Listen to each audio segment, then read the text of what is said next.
I found this interesting channel documenting a full vanilla playthrough.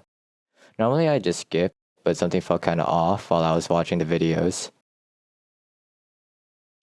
Hey guys, my name is Kane. First, it seems like a normal Minecraft playthrough.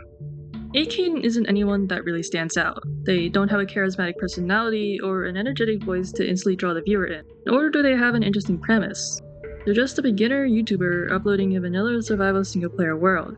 A single leaf in a forest. And just like Div's tweet said, normally I just skip, but I wanted to get into content creation for a while, but I didn't really know where to start. And I know this isn't the most interesting first video, but I thought I might start with something a little bit more grounded. A couple of things have been happening lately between my friends, and I don't really want to get into it, but I mean, I don't think they're even going to see this, but I think it's time I get some time away from them. no matter how you spin it, this is some crazy lore drop for the first few minutes of your video ever. And to complete audience of strangers at that. Kane settles into the early game routine and decides to make their base out of a shipwreck structure. But something is a bit off with it. Both can only have two different wood types, yet this one has a part that's birch plus oak, another that's jungle plus spruce, and another that's spruce plus dark oak. All of them misaligned with one another. While on the surface it looks normal, the more you observe it, the more things fall apart. But 3 shipwrecks generating on top of each other isn't anything extraordinary. It's a pretty old bug that happens when a structure spawns on chunk or biome borders. So while rare and interesting, it's not impossible. Same goes for this moment later in the episode where Kane notices a pig staring at them long enough to warrant a Oh? It's weird. If they hadn't said anything about it though, we might not have taken note of it at all. There's nothing to prove there's something wrong with this world, or even wrong with Kane.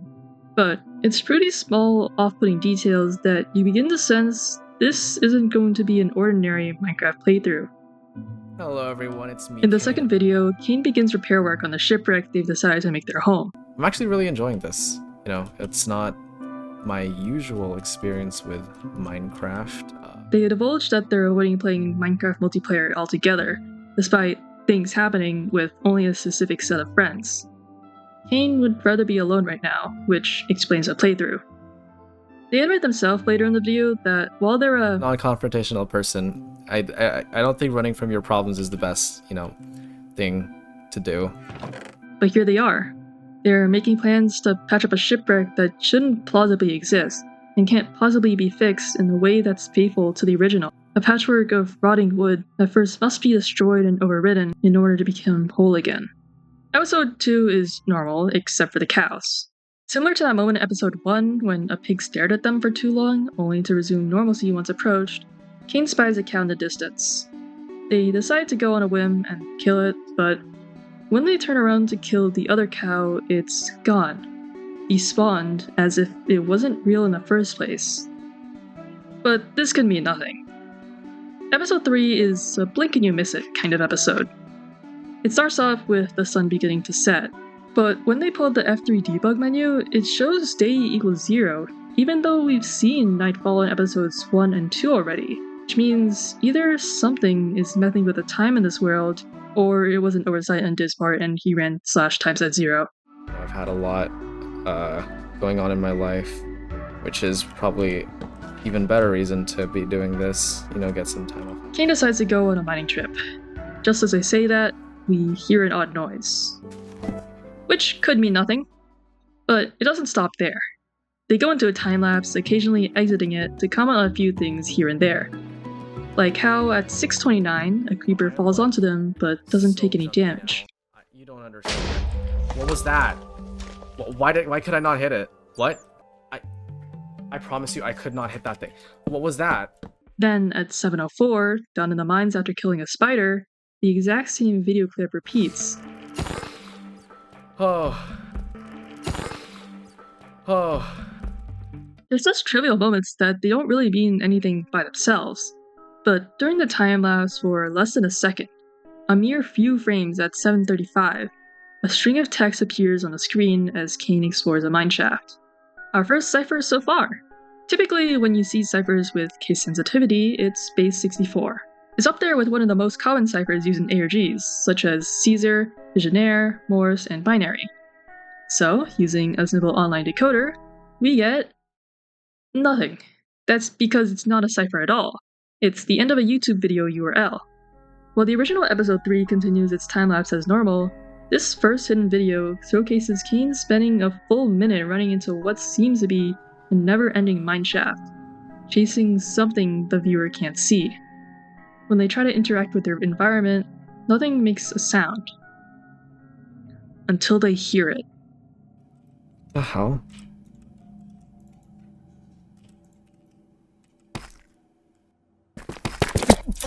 Cain takes a moment to catch their breath before they log back on, somehow instantly rejoining instead of pressing the single player button.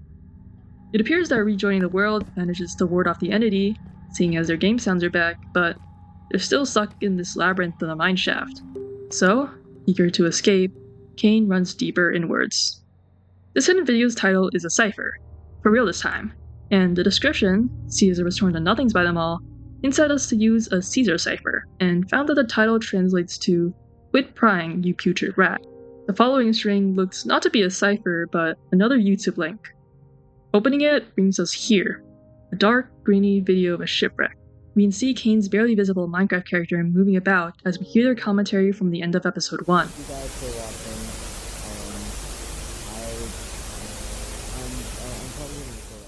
Thank you guys for watching.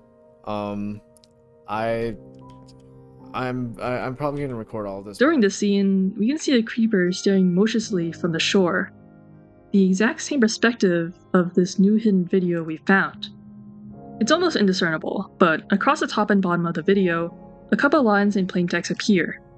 To left it conducted to chaos, and with its fingers it reached into something brand new, down from heaven, from right. The title of the video reads 18 steps forward, while the description contains a link to a Google Doc encrypted behind the Caesar cipher with a shift of 18. You reach a document titled I am.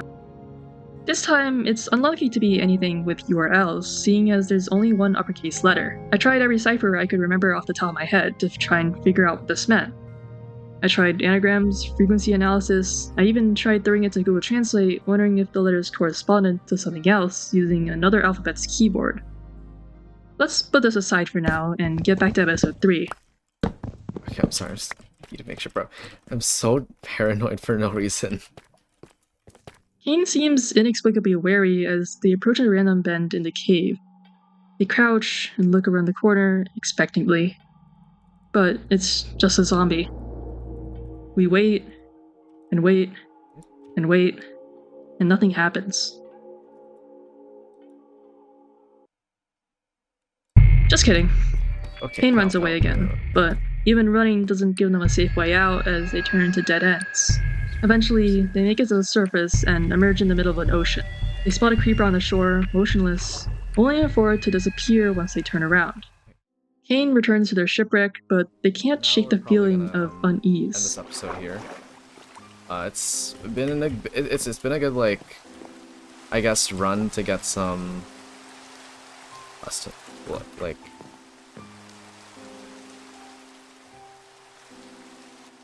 I'll see you guys in the next one. Bye! The video ends abruptly. Hey guys, Cain here. I mean, if you're wondering why I'm cranking these out, I don't want to go up and tell them you're not fun to be around. I'm avoiding you. I'll keep playing for a little bit longer. I'll make a couple more episodes before I... They're working on gearing themselves with a crossbow when another creeper disappears right in front of them. For a good portion of the episode, an absurd amount of creepers seem to appear around them as they try to get back home. They decide to wait out the night without sleeping, periodically checking if their sounds still work while trying to hide from the mobs who have been monitoring them. The moment their sounds stop working, just like they did in the mineshaft, Cain relogs. But this isn't a permanent solution. Sooner or later, the sounds would cut out again, and Cain will run away from the abnormal quiet. If they stay in one area, complacent, whatever's been watching them is going to catch up. They have to keep running. Their boat touches upon new soil, and Cain is face to face with the new mob for once. Just for a moment, they can enjoy Minecraft and befriend an adorable little animal. Can I actually, like, put it in the boat? I want to bring it home with me. But it doesn't last long. They turn the corner and catch the piercing gazes of the cows and sheep just behind the grass. They go to sleep for the first time and take the armadillo home in a time-lapse, but instead of music or commentary, Cain stays silent. We are arriving home. Home, if you can call it that. When Cain paddles back to their chimera of a shipwreck, more eyes than before stare at them with unmasked contempt. The turtles, which had always been in the same spot since episode 1, now seem like strangers. They shakily craft another boat and sail away. Cain's paranoia only ramps up to the point they consider inviting friends to the world. Like, in the future. And it might get a little bit... like a little bit lonely. Yes, friends, in a world created to run away from their social problems. They build another portal underground where no mobs can possibly see them. They try to carry on as usual, getting some quartz for armor trims. However, somehow, something has still managed to follow Cain, as their game goes completely silent again. Shit. Cain leaves the world and the episode abruptly ends. Thank you guys so much for watching. I'll see you whenever I upload again. You might notice in the bottom left of the screen where the version usually is, there is a disguised link to another YouTube video. We'll come back to this later. We find episode 5 in the channel description. Picking up from where episode 4 left off, Cain voices their concerns that something is definitely not right, and wanders around the nether, praying to find evidence that it was all just in their head. Eventually, they notice an enderman and take fall damage they're not supposed to, which could be nothing. But as they walk away, they climb a hill and see that the mobs are staring again. It's here that Cain has had enough. I'm fucking stupid? You're not even trying to hide it anymore! Just tell me why you're doing this!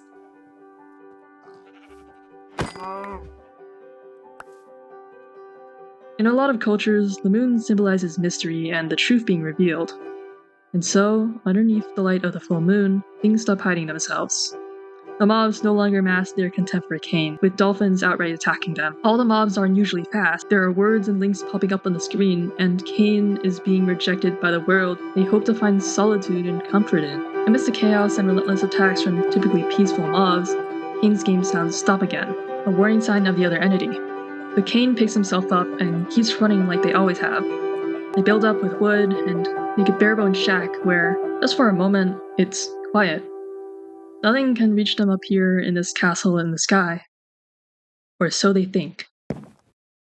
A second later, every block turns pitch black and the sun disappears. But there's no time to worry about it because an eerie quiet descends upon them. Cain crouches into the corner and holds up their shield, preparing for the worst. And there's two different things, like, coming after me. And Cain's right. Hidden among the flashes whenever the mob attacks them is a link to a Google Slides presentation for some company named Feltec from 2013. I thought, maybe at first, that I'd stumbled upon someone else's public slideshow, but scrolling through the slides revealed that I was exactly in the right spot. M2 Peace and Quiet.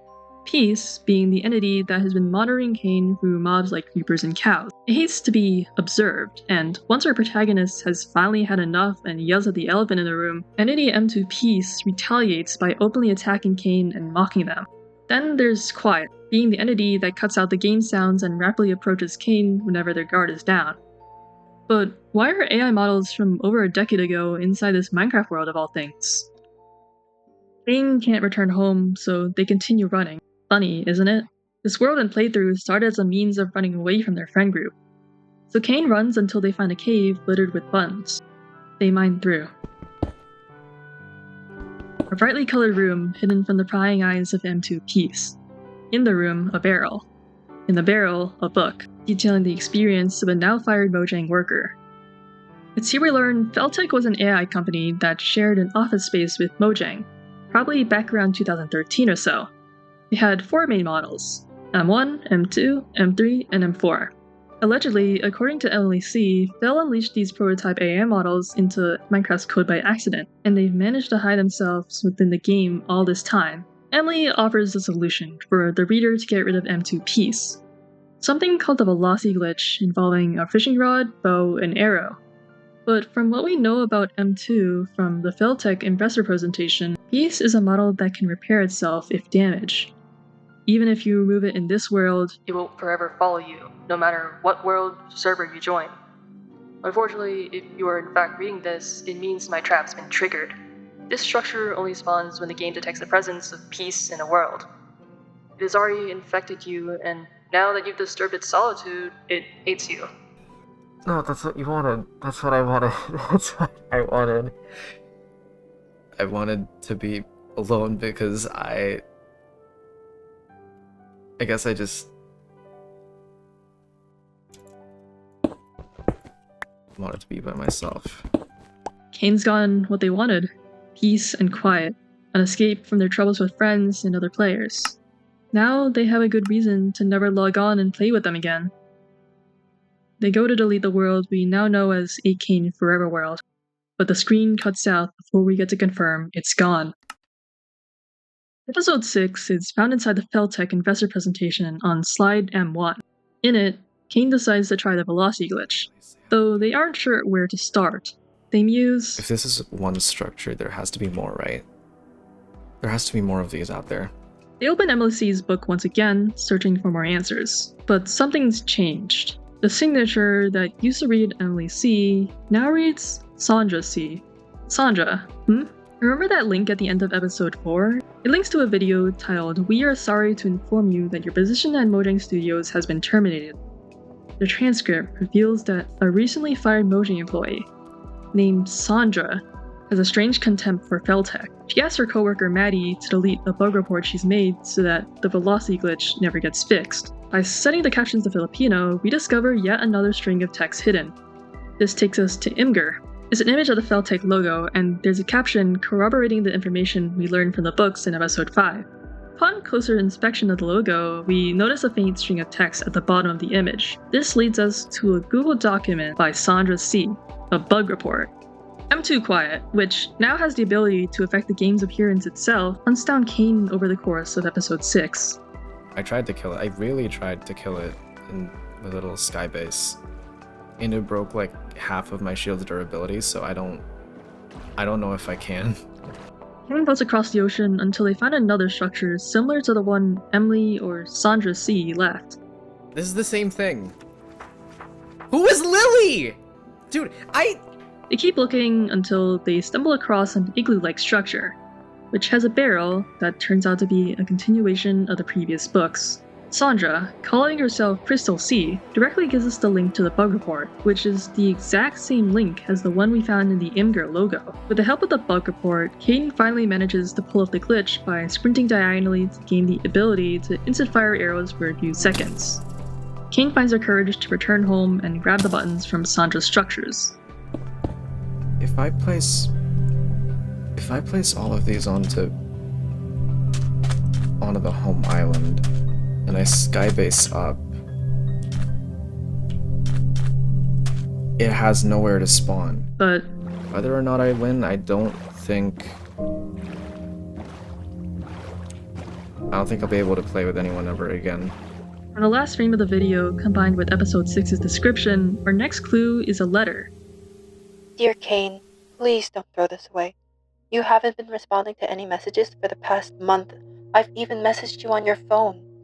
You've left a setting on that notifies me when the message has been read, so I know you're reading my text. I understand your desire to create some distance, and I really do get it. I'm sorry about the falling out you had with your parents. Even if they're not accepting of your transition, me and so many others are and always will be. But we can't help you if you keep pushing us away. Is this about the drama with Kevin Jai? I know it's been stressful for all of us, but it's over now. And I guess it's hard to trust when those two weren't who they said they were. But you don't need to go through these hard times alone. We miss you so much. All of us do. Please come back. Just send a message, a thumbs up, anything to let us know you're still alive. I know it's tough, but read between the lines. Walk past all your fear and doubt and realize that we love you so much. Jenna. Jenna tells us to read between the lines. By dissecting the drawing and finding the hidden white text, we get the link to another YouTube video. But this isn't episode 7. It's the footage from what seems to be Kane's Ring doorbell, and by opening up the transcript, we see this conversation. Kane? The hell are you doing here? Thank God you're alive. Did you think I wasn't? You've been ghosting all our messages for the past month and a half. I just need time to myself. We want to help. I don't know if you noticed, but I'm just not in the mood for conversation lately. I get that, and I'm not pushing you to, but please, remember we're here for you. We promise. Please don't say that. Huh? The way you worded it just now? That's the same shit Kev was saying. Please, don't rope us in with him and Jai. If not everyone, then. At least trust me. Please, you're one of my best friends. They were also some of my best friends. How on earth was I supposed to know? I cried in front of both of them, venting about everything that's been making my life hell. How was I supposed to know that they'd be cracking jokes about it a day later? They did that kind of stuff to all of us. That doesn't make me feel better. I'm sorry. I know everything's been tough for you lately. I just wanted to check up on you. It just seemed like you cut us all off. After you had to leave your parents' house, after your breakup. Leave. I'm sorry, I shouldn't have brought that up. Get out, Jenna. From what we know so far, Kane was in a friend group with Jenna, Kev, Jai, and some others. They recently went through a breakup and left their parents' house after they came out about being trans. Kane saw their friends for comfort and reassurance, but soon enough, Kev and Jai switched to joking about it at Kane's expense. This caused Kane to withdraw from their friend group and ignore their messages sometime before winter break. You know, my friend group, they're really fun to hang out with, but when I said there was drama going around with them, it wasn't exactly the first time. And you know, they have been asking where I've been, but I'm having some sort of fun. We get to episode 7 via the captions of this video. Kane executes their plan to place buttons all around their skybase to deter mob spawning, all while both Peace and Quiet hunt them down. When they relog to hold off M2 Quiet, we can see Kane has some new messages. For once, it seems Kane is done running, and they decide to confront M2 Quiet. God, I forgot about this. You know what? Come on. I'm not gonna log out this time. If I die, then that's whatever. I just want to see if I can get a shot in.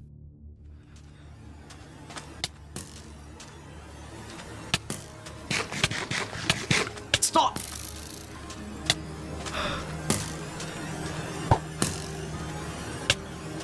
Fuck.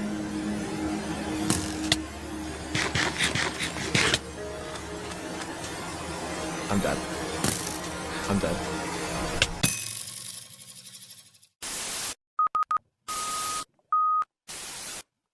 Quiet backs off, disappearing in a puff of dust, and leaves a message in Morse code. They tower directly upwards in silence, and when they climb high enough, they finally spot it. A single creeper on their original skybase. As Kane bridges closer and they forget all that's below them on the ground, The one place I didn't bother spawn-proofing. the creeper speaks. You're the reason I found out about it. I assume you're just gonna keep trying, no matter what world I go to. Is that it? I'm just stuck with you now?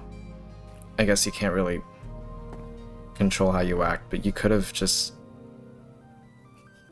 avoided all this. I'd probably still think I was, I don't know, crazy or hallucinating. I really wouldn't have known.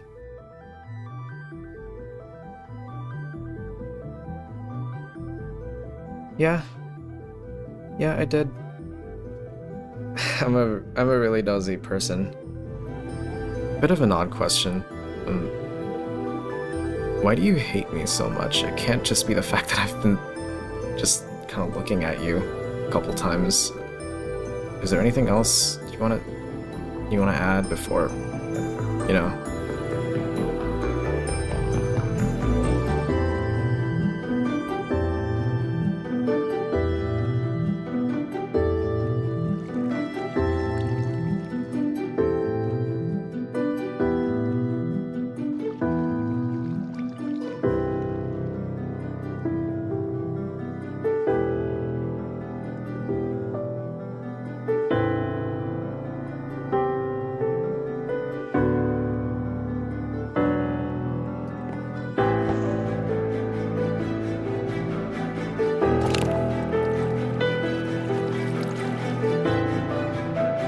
Me too. Me too.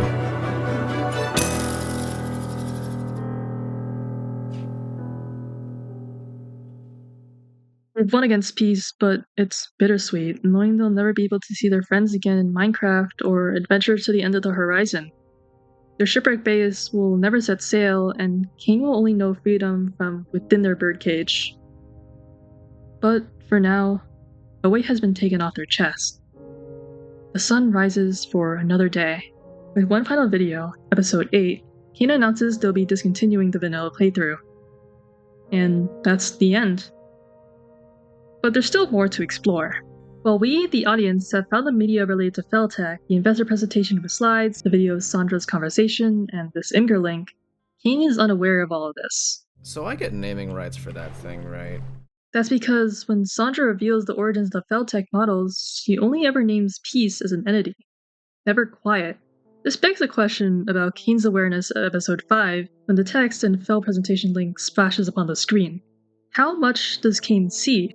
How much is Cain aware of when it comes to leading us down the rabbit hole? Did they simply not notice the hidden link when editing it? Or has Feltech's AI model's influence spread outside the realm of Minecraft? Could it be that there's a real link between Sandra and Cain aside from their encounters with the Feltech models?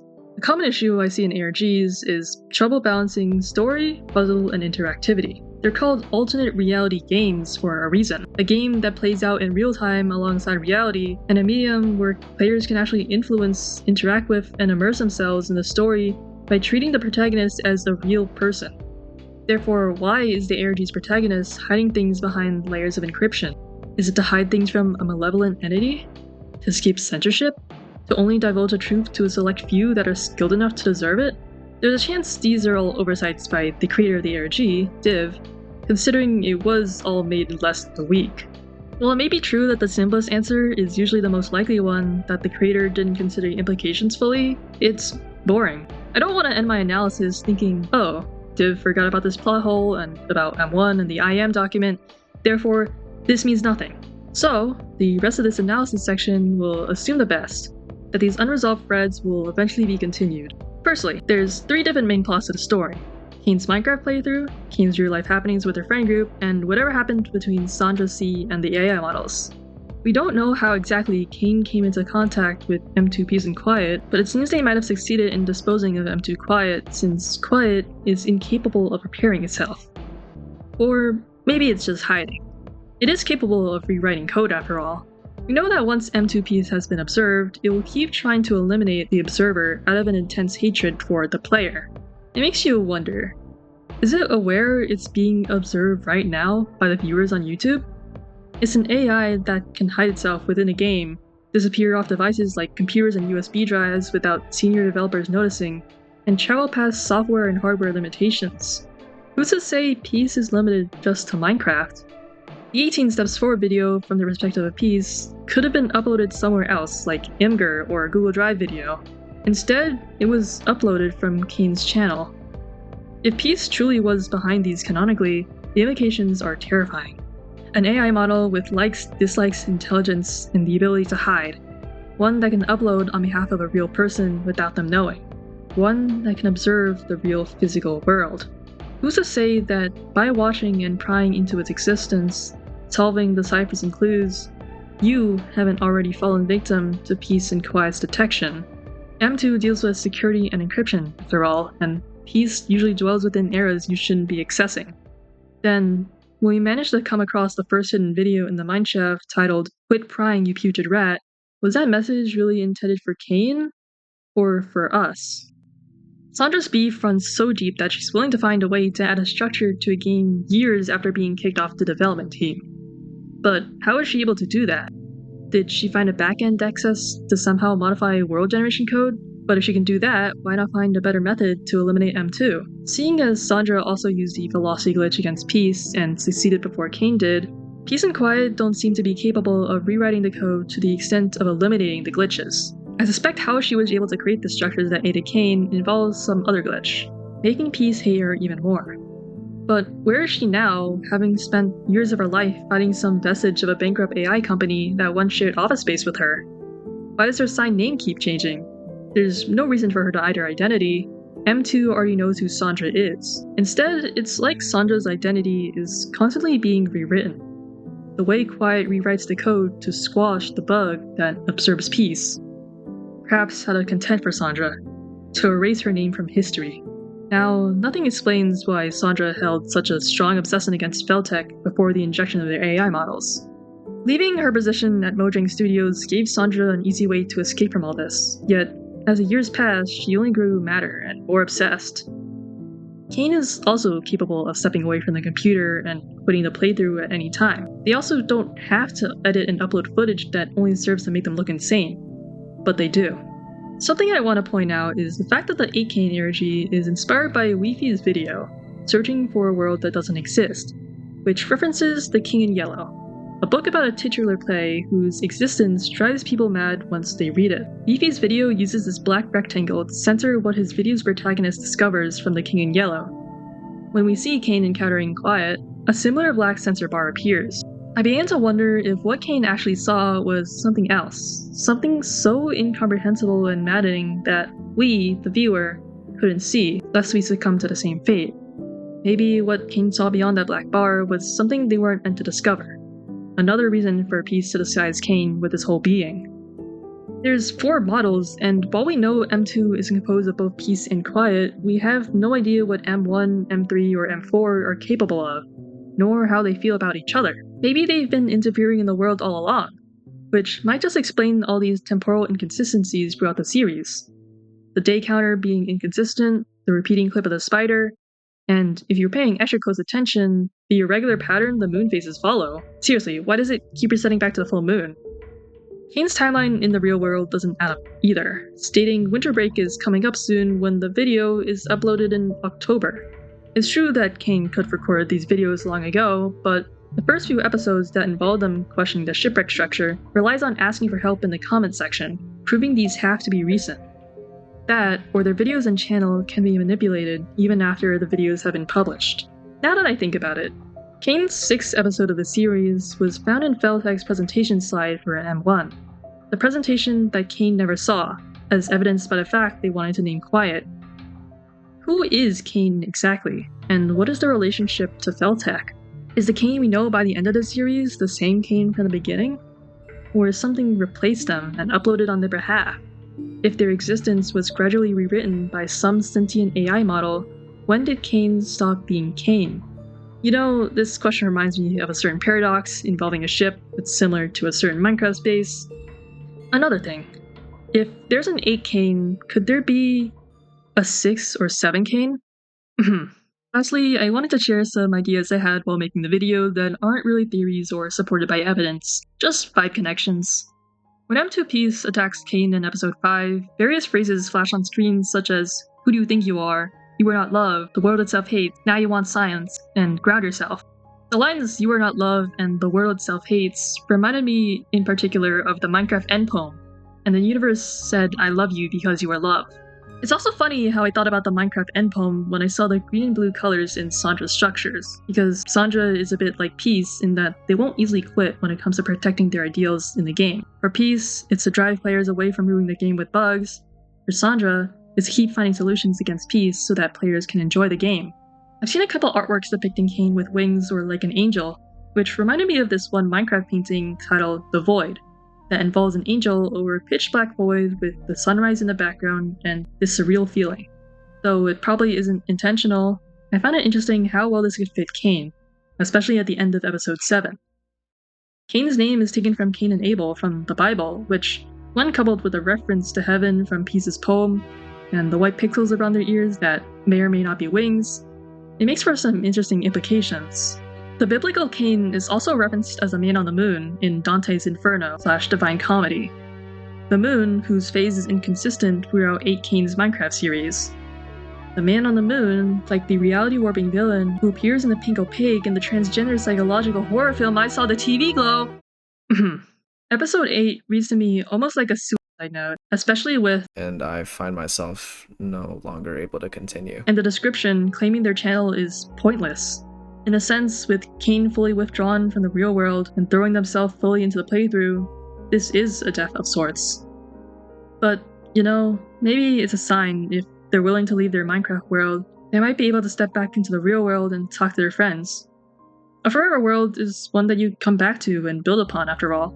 Cain might have decided to end the series prematurely, but the world save is still going to be there till one day come back to.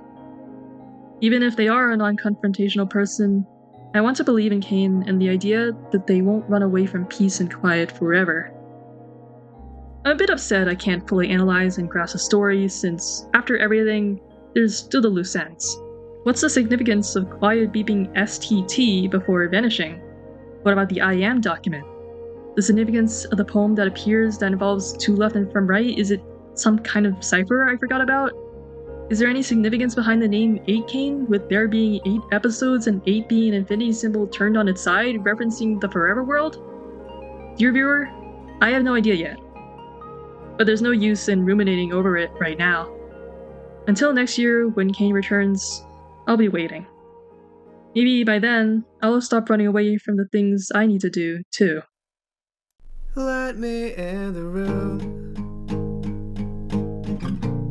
so I can lock the door and leave it just barely ajar. Give me all my time so I can lose all track again for just another hour. Silence is a lie, but I'll find it when I die. Peaceful is my home when the quiet gnaws my bones.